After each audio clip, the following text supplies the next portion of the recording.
ಆತ್ಮೀಯ H16 news ಅರ್ಥಾತ್ ಸೀತಾರಾಮ್ ನ್ಯೂಸದ ವೀಕ್ಷಕರೇ, ನಾನು ನಿಮ್ಮವ ಎಂ ಆಯುಧ ಮಲ್ಲಪ್ಪ ಜೊತೆ ಅವರು. ತಾವು ಈಗ ಸುದ್ದಿಗಳ ಲೋಕಕ್ಕೆ ಎಂಟ್ರಿ ಹೊಡಿತಾ ಇದ್ದೀರಿ. ಈ ಸುದ್ದಿಗಳನ್ನು ಪ್ರತಿಯೊಂದು ನೋಡೋ ಜೊತೆಗೆ ನಿಮ್ಮ ಅಭಿಪ್ರಾಯಗಳನ್ನು ಹಚ್ತಾ ಇರ್ರಿ. ಯಾಕಂದರೆ ಈ ಸುದ್ದಿಗಳು ನಿಮಗಾಗಿ, ನಿಮ್ಮ ಬದುಕಿಗಾಗಿ, ನಿಮ್ಮ ವೈಚಾರಿಕೆಗಾಗಿ, ನಿಮ್ಮ ತಿಳುವಳಿಕೆಗಾಗಿ ಅನ್ನೋದು ನಿಮಗೂ ಗೊತ್ತು. ಜೊತೆಗೆ ನಮಗೂ ನಿಮ್ಮೊಂದಿಗೆ ಇದೊಂದು ಮಾತಾಡುವಂಥ ಜೊತೆಗೆ ಸುದ್ದಿಗಳನ್ನು ಬಿಡುವಂಥ ಕೆಲಸ. ಈ ಕೆಲಸದಲ್ಲಿ ನಾವು ನಿಮ್ಮೊಂದಿಗಿದ್ದೀವಿ ಅಂತ ಹೇಳ್ತಾ ನೋಡ್ತಾ ಇರಿ ಸುದ್ದಿಗಳನ್ನು. For the Vote Chori campaign. First and foremost, we must understand that the vote chori is not restricted to Mahadevpura or Aland Assembly constituency or the Assembly constituency which record was released by Shri Rahul Gandhi of Maharashtra. The vote chori, the stealing of people's mandate, is a designed attack on India's constitution and democracy.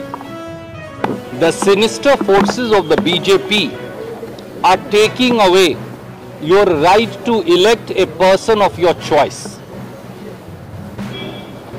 The designed conspiracy is to take away one man, one vote principle enshrined in the constitution by none less than Baba Saheb Ambedkar, Pandit Jawaharlal Nehru, Sardar Vallabhbhai Patel, Baba Abul Kalam Azad, Dr. Rajendra Prasad and our freedom fighters. This designed attack is on the soul of this country and democracy of India. And that's why across the country, the Congress party has launched a signature campaign on vote chori against the forces of the BJP that have indulged in vote chori and a captive election commission of India that has remained a mute spectator and a participant. A part of that campaign is being today unveiled in Pulkeshwari Nagar. I and all Congress leaders, George Saab is here, all others are here, we will all be participating. As the data gets unveiled by Shri Rahul Gandhi in days to come, the entire nation would understand the extent of the attack on the constitution, on the right to vote, on democracy and per se on the soul of India. Any questions? You're welcome. Sir, your party has issued shockers notice to two leaders after making statements about the seat sharing, sir. Isn't it showing the dissent in the party? There is absolutely no dissent in the party. Our PCC president, who also happens to be Deputy Chief Minister, Mr. D.K. Shivakumar, is fully authorized to ensure that everybody toes the party line and does not speak beyond their briefs. Some people get excited either on account of their emotions or otherwise and make statements which are beyond the remit and realm of party's discipline. That's why I have asked Shri D.K. Shivakumar to deal with them accordingly.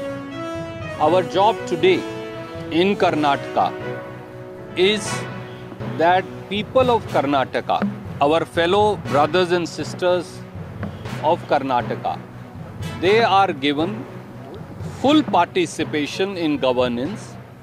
The 5 Congress guarantees, which are the Congress government's guarantee program, are changing lives, transforming lives, reshaping lives and have become a model to emulate for rest of the country. Thank you so much. Sir, there is Kelagere ಆಂಧ್ರನಗರ ಸುಲಗಾಸ ದ್ರೋಣಾಗ ಜಾತ್ರೆ ಮಾಡತ್ತಿದ್ವಿ. ನಾವು ದುರ್ಗಾದೇವಿ ಜಾತ್ರೆ ವರ್ಷ 2 ವರ್ಷಕ್ಕೊಮ್ಮೆ ಮಾಡ್ತೀವಿ. ದಸರಾ 2 ವರ್ಷಕ್ಕೊಮ್ಮೆ ಮಾಡ್ತೀವಿ. ಅದು ಮಾಡೋ ಮುಂದೆ ಯಾರನ್ನ ಕೇಳಿ ಮಾಡ್ತೀರಿ, ಯಾರಪ್ಪನ ಮಾಡ್ತೀರಿ, ಯಾರು ಮಾಡ್ತೀರಿ, ನಿಮ್ಗೇನು ಅಧಿಕಾರ ಐತಿ, ನಿನ್ನೆ ಜವಾಬ್ದಾರಿ ಇದ್ದಾರೆ ಅಂದ್ರು. ಬಂದವ್ರಿಗೆಲ್ಲ ಬೈಕೊಂತ ಕುಂತಿದ್ರು. ಅದ್ರಾಗ ಊಟ ಗೀಟ ಮಾಡಿ ನಿನ್ನ ಜಗಳ ಜಾತ್ರೆ ಆದ್ರೆ ಇವತ್ತು ಬೆಳಗ್ಗೆ ನೀವು ಜಾತ್ರೆ ಆಗಿದ್ದು ಲೆಕ್ಕ ಇದು ಮಾಡೋ ಮುಂದೆ ಅವರು ಯಾರಪ್ಪನಂತ ಮಾಡಿರಲಿ ಸುಳ ಮಕ್ಕಳು ಹಂಗೆ ಭಾಳ ಕೆಟ್ಟ ಹೊಲಸ ಮಾತಾಡಿ ಗುಡಿಗೆ ಹೊಡಿತೀವಿ, ಗುಡಿಗೆ ಚಾವಿ ಹಾಕ್ತೀವಿ ಅಂತೇಳಿ ಕಟ್ಟಿ ಇದು ತಗೊಂಡು ಪೊಲೀಸರು ಜೀಪ್ ಬಂದ ಪೊಲೀಸರ ಮುಂದೆ ಅಲ್ಲ ಎದಕ್ಕೆ ನಿಮ್ಗೆ ಹಂಗ ಹೊಡೆದ್ರ ಅವರು ಇದ್ರ ಸಂಬಂಧ ನೀವೆಲ್ಲ ಒಂದೇ ಫ್ಯಾಮಿಲಿ ಇದ್ರಲ್ಲ ಒಂದರಿ ಅವರು ಅನ್ಯರಾಗಿ ಜೀವನ ಮಾಡತ್ತಾರ್ರಿ ಯಾಕ ಅವ್ರು ಅಂದ್ರೆ ದುರ್ಗಾದೇವಿ ಗುಡಿ ಅವ್ರು ಬರಂಗಿಲ್ಲ, ಪೂಜೆ ಮಾಡಂಗಿಲ್ಲ, ಅವ್ರು ಜೀವನ ಮಾಡಂಗಿಲ್ಲ. ಅವ್ರ ಲೋಕದಾಗ ಅವರು ಚರ್ಚ್ ಕಟ್ಟಿಸ್ತೀವಿ, ಹಂಗ್ ಕಟ್ಟಿಸ್ತೀವಿ ಅಂತೇಳಿ ಗುಡಿ ಹೊಡಿತೀವಿ ಅಂತೇಳಿ ಎಲ್ಲ ಮಂದಿ ಹೊಡೆದಾರೆ, ಹೆಣ್ಮಕ್ಳಿಗೆ ಹೊಡೆದಾರೆ. ಅಲ್ಲ ಚರ್ಚ್ ಕಟ್ಟಿಸ್ತೀವಿ ಅಂತ ಎದಕ್ಕಂದ್ರ ಅವ್ರು ಮತಾಂತರಗಾರ. ಏನಾಯ್ತ್ರಿ ಆಮೇಲೆ ಅದ ಆಮೇಲೆ ಇವ್ರಿಗೆಲ್ಲ ನಾವು ಬೆಳಗ್ಗೆ ಅಲ್ಲೇ ಕೂತಿದ್ವಿ, ಯಾರು ನಾವೆಲ್ಲ ಮಧ್ಯಾಹ್ನ ಊಟಕ್ಕೆ ಹೋಗಿದ್ವಿ. ಇದ್ದವ್ರು 5-6 ಮಂದಿ ಹೋಗಿದ್ವಿ, ಮನೆ ಮುಂದೆಲ್ಲ ಓಡಾಡಿಸಿ ಪೊಲೀಸರು ಮುಂದೆ ಓಡಾಡಿಸಿ ಹೊಡೆದಾರ. ನಾವು ಸರ್ ಗುಡಿ ದುರ್ಗಾದೇವಿ ಪೂಜೆ ಮಾಡೋರು ಸರ್. ನಾವು ಪೂಜಾ ಮಾಡಬೇಕಾದ್ರ ನೀನು ಪೂಜಾ ಮಾಡಕ್ ಹೋಗ್ಬೇಡ, ಅವೆಲ್ಲ ಇದು ಮಾಡಕ್ ಹೋಗ್ಬೇಡ, ಮೈಕ್ ಇಡಕ್ ಹೋಗ್ಬೇಡ, ಹಾಡ್ ಹಾಕಕ್ ಹೋಗ್ಬೇಡ, ಇವೆಲ್ಲ ಸೈತಾನು, ಇವೆಲ್ಲ ಸೈತಾನು. ಮೇಲಿರೋ ಒಬ್ಬನ ಪರಲೋಕದಲ್ಲಿರೋರಿಗೆ ನೀವು ಈಗ ನಾವು ಬಿಟ್ಟು ಚರ್ಚ್ ಕಟ್ಟಿಸ್ತೇವೆ, ಇವೆಲ್ಲ ಬಿಡ್ರಿ. ಮತ್ತೆ ಹಿರಿಯರು ಸತ್ತಿರ್ತಾರ, ನಾವೆಲ್ಲ ನಿಯಮ ಪದ್ಧತಿ ಇರ್ತಾವ ಸಂಸ್ಕೃತಿದಾಗ. ಅವ್ರಿಗೇನೋ ಒಂದು ಅನ್ನ ಹಾಕ್ಬೇಕಾದ್ರೆ ಇವೆಲ್ಲ ಸೈತಾನ್, ಇವೆಲ್ಲ ಹಾಕಕ್ ಹೋಗ್ಬೇಡಿ. ಇವೆಲ್ಲ ಯಾರನ್ನ ಕೇಳಿ ನೀವು ಮಾಡ್ತೀರಿ, ಯಾರನ್ನ ಕೇಳಿ ಮಾಡ್ತೀರಿ ನೀವು. ಇವೆಲ್ಲ ಮಾಡಕ್ ಹೋದ್ರೆ ನಿಮ್ಮ ಪರಿಣಾಮ ಬೇರೆ ಇರುತ್ತೆ. ಈ ಊರು ಬಿಟ್ಟು ಕಳಿಸ್ತೀವಿ ನಿಮ್ಮನ್ನ ಮತ್ತಂತ ಹೇಳಿ ಸರ್. ನಾನು ಗುಡಿ ಪೂಜಾ ಮಾಡೋನು ಹಂಗೆ ಹರಿದು ನಾನು ಹೊಡೆದ್ರು ಸರ್. ಮತ್ತೆ ಸಗಣಿ ತಗೊಂಡು ಗುಡಿಗೆ ಹೊಡೆದ್ರು ಸರ್. ಸಗಣಿ ತಗೊಂಡು ಗುಡಿಗೆ ಹೊಡೆದ್ರು.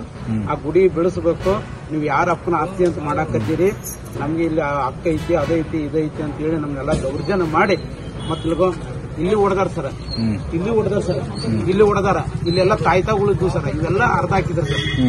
ಏನ್ ನಾವು ಚರ್ಚೆ ಕಟ್ಟಿಸ್ತೀವಿ, ಬೇಕಾದ ಬರ್ಲಿ ಅವ್ರು ಯಾರದಾರಲ್ಲ ಮಾಡ್ರಿ ಹೋರಾಟ, ನೀವು ನಾವು ಬಿಡೋದಿಲ್ಲ ನಿಮ್ಮನ್ನ ಅಂತ ಹೇಳಿ ನಮ್ಮ ಹಿಂದೂ ಮೇಲೆ ದಬ್ಬಾಳಿಕೆ ಮಾಡತ್ತ, ಹಿಂದೂಗಳ ಮೇಲೆ ದಬ್ಬರ್ಕ ಮಾಡಿ ನೀವೆಲ್ಲ ಸೈತಾನುಗಳು ಇರೋ ಬೇಡ್ರಿ ಅಂತ ಹೇಳಿ ನಮ್ನೆಲ್ಲ ಹೊಡೆದ್ರು ಸರ್. ಅದ್ರಾಗೂ ಕೆಲವೊಂದು ಜನ ನಮ್ಮವರೇ ಸುಡಗಾಡಿಸಿದ್ರು, ಅಂತವ್ರನ್ನು ಸಹ ಅವ್ರಿಗೆ ಹೇಳಿಕೆ ಮಾಡ್ತಿದ್ದಾರೆ. ಸುಳ್ಳು ಬೋಧನೆಗಳು, ಮತಾಂತರ ಮಾಡುವಂತದ್ದು. ನೀವು ಹೆಸರು ಚೇಂಜ್ ಮಾಡ್ಕೊಳ್ಳಿ, ನೀವು ಪೂಜಾ ಮಾಡಕ್ ಹೋಗ್ಬೇಡಿ, ಈ ದೇವರೆಲ್ಲ ಇವೆಲ್ಲ ಇಲ್ಲ, ಯಾವ ಹಿಸ್ಟ್ರಿಯಲ್ಲಿ ಇದೆ, ಯಾವ ಚರಿತ್ರೆಯಲ್ಲಿ ಇದೆ, ಈ ತರ ಕ್ವಶನ್ಗಳು ಕೇಳ್ತಾರೆ ಸರ್. ಆದ್ರೂ ನಮ್ಮ ಫ್ಯಾಮಿಲಿಗಳೊಳಗ ನಮಗೂ ಜಗಳ ಹಚ್ಚಕತ್ಬಿಟ್ಟಾರ ಸರ್. ಈಗ ಇವತ್ತು ಕಾದಂದ್ರೆ ಬಹಳ ವರ್ಷದಿಂದ ಸರ್ ನಮ್ಮವ್ರ ನಮ್ಗ ಸಹ ಹಿರಿಯರ್ಗ ಅನ್ನ ಹಾಕಕ್ ಬರ್ತಾ ಇಲ್ಲ. ಈಗ ನಿಮ್ಮ ಫ್ಯಾಮಿಲಿ ಒಳಗ ಅವ್ರವ್ರ ಎತ್ ಕಟ್ಟಿ ನಿಮ್ಮ ಮೇಲೆ ದಬ್ಬಾಳಿಕೆ ಮಾಡತ್ತಾರ. ಅವ್ರಿಗೆ ಸಪೋರ್ಟ್ ಕೊಟ್ಟು ನಮ್ಮನ್ನ ಅವ್ರಿಗೆ ಜಗಳ ಹಚ್ಚಿ ಇದೊಂದು ಬೇರೆ ತರ ಒಂದು ತಗೊಂಡು ಹೋಗ್ತಾ ಇದಾರೆ ಸರ್. ನಮಗೆ ಅನ್ಯಾಯ ಮಾಡ್ತಾ ಇದ್ರೆ ಊರು ಬಿಡಿಸ್ಬೇಕು, ನೀವು ಇಲ್ಲಿ ಇರಾಕ್ ಹೋಗಬೇಡಿ, ನಾವಿಲ್ಲಿ ದೇವಸ್ಥಾನ ಕಟ್ಟಿ ಬೆಳೆಸಿ ಇದನ್ನ ನಾವು ಚರ್ಚ್ ಮಾಡ್ತೀವಿ, ನಾವು ಇಲ್ಲೆಲ್ಲ ಬೇರೆ ತರ ಒಂದು ಚರ್ಚ್ ಮಾಡಿ ಆಲಯ ಮಾಡ್ತೀವಿ, ಅದು ಮಾಡ್ತೀವಿ, ಇದು ಮಾಡ್ತೀವಿ ಅಂತ ಹೇಳಿ ಊರ್ ಬಿಟ್ಟು ಹೋಗ್ಬೇಕಂತೇಳಿ ಹೊಡೆದಾರ ಸರ್. ಬಂದಾರ ಸರ್. ಮತ್ತೆ ಬೆಳಿಗ್ಗೆ ನಾವು ಪೂಜೆ ಮಾಡ್ಬೇಕಾದ್ರೆ ಪೊಲೀಸರ ಗಾಡಿ ಹಿಂದಿತ್ತು ಸರ್. ಅವ್ರು ಮುಂದಿದ್ರು, ಪೊಲೀಸರು ಬರ್ತಾರೆ, ನಿಧಾನವಾಗಿ ಮಾತಾಡೋನು ಏನ್ ಸಮಸ್ಯೆ ಅಂತ ಕೇಳಕ್ ಹೋದ್ರು ಸರ್. ಗಾಡಿ ಹಿಂದೈತಿ, ಇವ್ರು ಮುಂದದಾರ, ಪೊಲೀಸರ ನಿಧಾನವಾಗಿ ವಿಚಾರಿಸೋಣ ಕೂಡ ಬಡ ಬಡ ಬಂದು ಹೊಡೆದ ಬಿಟ್ರ ಸರ್. ನಾವು ಬಡ ಬಡ ಬಡ ಬಡ ಹೊಡೆದ ಬಿಟ್ರ ಸರ್. ಪೊಲೀಸವರಲ್ಲ ನಮ್ಮವ್ರ ಬಂದು ಹೊಡೆದ್ರು ಸರ್. ಇವ್ರನ್ನೂ ಹೊಡೆದಾರ ಸರ್. ಈಗ ಇವ್ರಂತ ಕಾಲ ಕೈ ಮುಗಿದ್ರು ಸರ್. ಇವ್ರಂತ ನೆಲಗ ಮಕ್ಕೊಂಡಿದ್ರು ಸರ್. ಏನು ಇವ್ರು ಅಮ್ಮವ್ರಿಗೆ ಹೊಡೆದಾರ, ಅಮ್ಮವ್ರಿಗೆ ಹೊಡೆದಾರ ಸರ್.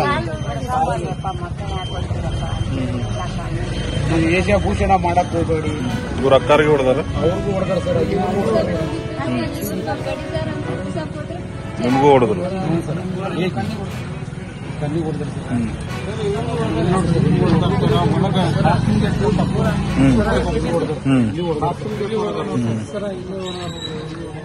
ನೀವು ಅದನ್ನ ಕಂಪ್ಲೇಂಟ್ ಮಾಡಿರಿ?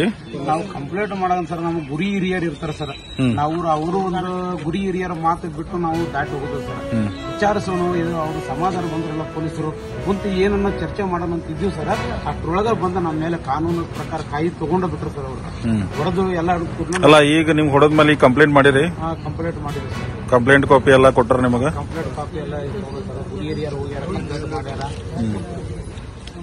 ಎಲ್ಲ ಮಾಡ್ಯಾರ ಕಂಪ್ಲೇಂಟ್ ಇದು ಹಾಸ್ಪಿಟಲ್ ಸ್ಟೇಷನ್ ಹೋಗಿ ಕಂಪ್ಲೇಂಟ್ ಕೊಟ್ರಿ? ಕಂಪ್ಲೇಂಟ್ ಕೊಟ್ಟರು ಸರ್. Okay okay.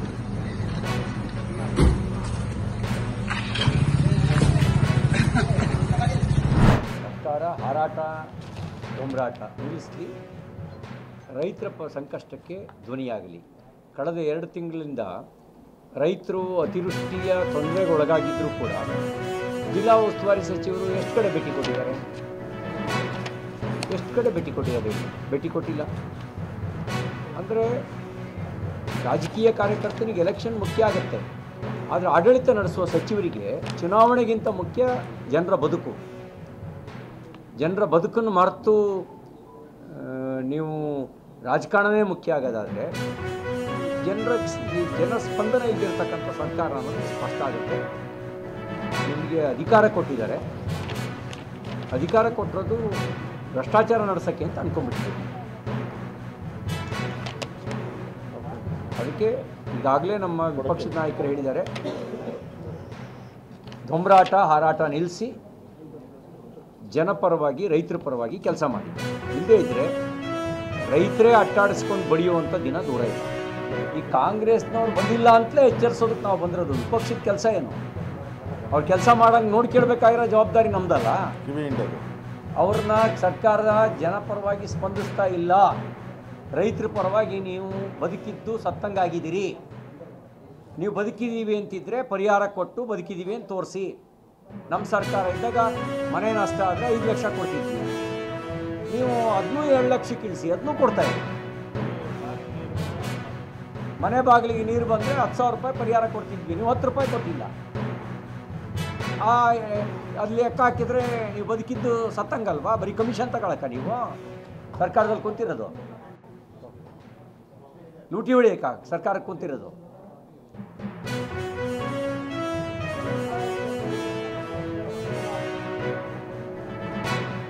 ಕಾಲಾಯ ತಸ್ಮೇನ್ ನಮಃ. ಕೆಲವೊಂದು ಕಾಲ ನಿರ್ಣಯ ಮಾಡುತ್ತೆ. ಕಾಲ ನಿರ್ಣಯವನ್ನು ಕಾಯಬೇಕು. ನೋಡೋಣ ಕಾಲದಲ್ಲಿ ಏನಿದೆ ಅಂತೇಳಿ. ಕಾಲವನ್ನು ಮೀರಿದವರು ಯಾರು ಇದ್ದಾರಾ? ಎಲ್ಲದಕ್ಕೂ ಕಾಲವೇ ಉತ್ತರ. ಎಸ್. ಆದ್ಮೇಲೆ ಎಲ್ಲ ಸುದ್ದಿಗಳನ್ನು ನೋಡಿದ್ರಲ್ಲ, ಏನು ಅನಿಸ್ತು ನಿಮಗೆ? ಇದರಲ್ಲೇ ನಿಮ್ಗೆ ಲೈಕ್ ಆಗಿರ್ಬೋದು, ಡಿಸ್ಲೈಕು ಆಗಿರ್ಬೋದು, ಕಾಮೆಂಟ್ ಬೇಡಪ್ಪ ಅಂತೂ ಅನಿಸಿರ್ಬೋದು, ಕಾಮೆಂಟ್ ಮಾಡಬೇಕಪ್ಪ ಅನಿಸಿರ್ಬೋದು, ಶೇರ್ ಮಾಡಬಾರ್ದಪ್ಪ ಅನಿಸಿರ್ಬೋದು, ಅದು ಮಾಡಬೇಕು ಅನಿಸಿರ್ಬೋದು. ಏನಾದರೂ ಆಗಲಿ ಶೇರ್ ಮಾಡ್ತಾಯಿರಿ, ಈ ನ್ಯೂಸ್ಗಳನ್ನ ಹಂಚ್ತಾ ಇರಿ, ಜೊತೆಗೆ ಇದಕ್ಕೆ ಸಬ್ಸ್ಕ್ರೈಬ್ ಆಗ್ತಾಯಿರಿ ಅಂತ ಹೇಳ್ತಾ H16 ನ್ಯೂಸ್ ಅರ್ಥಾತ್ ಹೇ ಸೀತಾರಾಮ್, ಇದು ಸತ್ಯದ ಕೈಗೆ ನಡಿ. ವಂದನೆಗಳು.